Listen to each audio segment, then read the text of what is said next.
ဒီခါမှာတော့ဘော်နီယိုကျွန်းမှာရှိတဲ့စံပိုနာဆွဲမျိုးလေးကိုခေါ်သွားပေးပါမယ်ဒီနေ့ကတော့မွတ်စလင်ဥပုသ်လရဲ့နောက်ဆုံးရက်ပဲဖြစ်ပါတယ်ဒါကြောင့်မို့သူတို့မီးရှူမီးပန်းတွေဖောက်ကြပါတယ်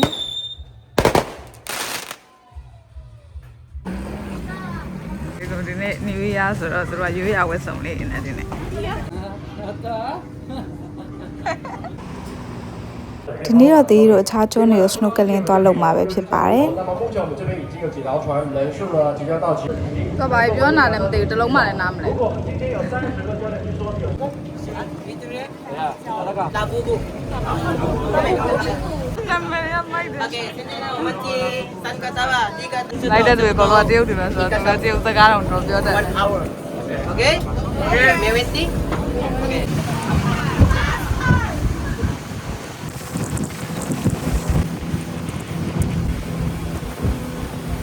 ပထမဆုံးရောက်တဲ့ကျွန်းကတော့ဘိုဟေးကျွန်းပဲဖြစ်ပါတယ်ဒီကျွန်းမှာတော့ဒီလိုတောင်ပေါ်တက်ပြီး view point ကြည့်ပါမယ်ငါးလေးတွေအများကြီးပဲတွေ့နေရတယ်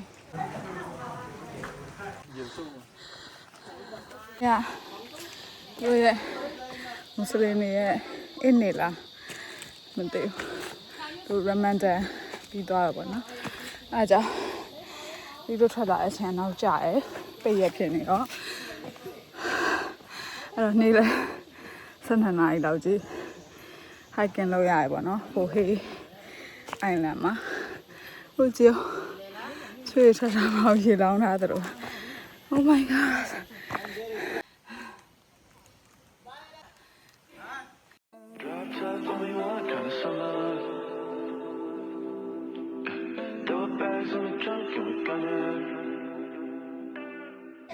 ဒါကတော့ဘိုဟေးကျွန်းရဲ့အမြင့်ဆုံးဘာပဲဖြစ်ပါတယ်။ကိုကနောက်ထပ်တိကျသွားမယ့်နေရာ snorkeling လုပ်ရမှာပေါ့နော်။နေ့လည်သားဆမ်းမဖြစ်ပါတယ်။ဟိုကနေပြီးတော့ဒီမှာ snorkeling တော့သွားမလုပ်ရသေးဘူးဒီနားမှာငါးတွေတွေ့နေအခုဒီမှာ starfish လေးလည်းတွေ့ရ။ Yeah. Hello starfish here. Hello, welcome to Sampona. အခုဒီကမလေးရှားနိုင်ငံဘော်နီယိုကျွန်းမှာရှိတဲ့ Sampona ဆိုတဲ့နေရာကိုရောက်နေပါတယ်ဒီနေရာအရန်လာရပေါ့နော်ဒါပေမဲ့ Sampona မြို့ပေါ်သူ့ဘာသူမြို့ပေါ်ကတော့အဲ့လောက်တိတ်မလှဘူးပေါ့နော်ဘာလို့လဲဆိုတော့သူက harbor ရှိရယ်ပြီးတော့မြို့ပဲပေါ့နော်ဒါပေမဲ့ဒီ Sampona ကနေပြီးတော့အခုလိုမျိုး day trip ထွက်လာတဲ့ snorkeling tour တွေပဲဖြစ်ဖြစ်သွားတဲ့ကျွန်းတွေကအရန်လာတယ်ဒီမှာကြည့်လိုက်ပါပြီးတော့ဒီမှာသူကရေပေါ်ဟိုတယ်ရှိရယ်ရေပေါ် resort ရှိရယ်ရန်တော့ဈေးကြီးရယ်ဒါပေမဲ့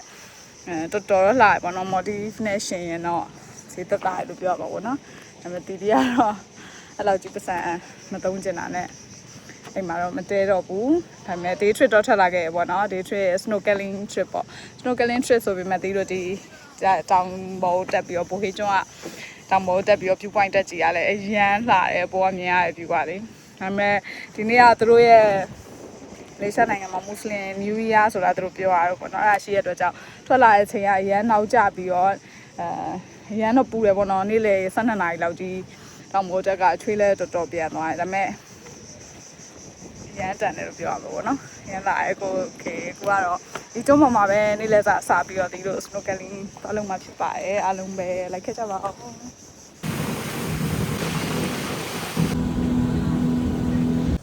အခုတော့ snorkeling လုပ်ရမယ့်နေရာကိုရောက်ပါပြီ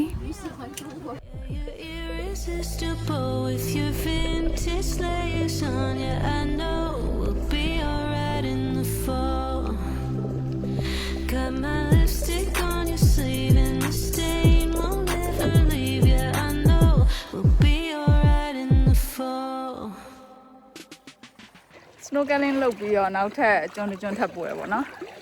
ကျွန်းရဲ့နာမည်ကတော့စီပူဝမ်ကျွန်းပဲဖြစ်ပါတယ်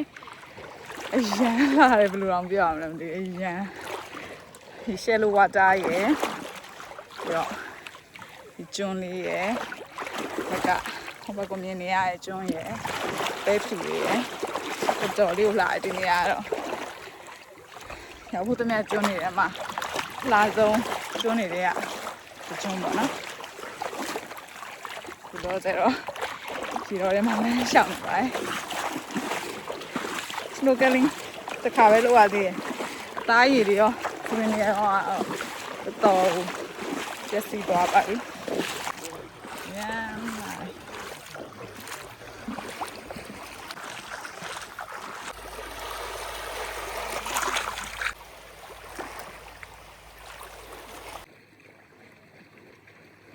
ဒီကျွန်းနားမှာပဲနောက်ထပ်တစ်ချိန် snorkeling ထပ်လုပ်ပါတယ်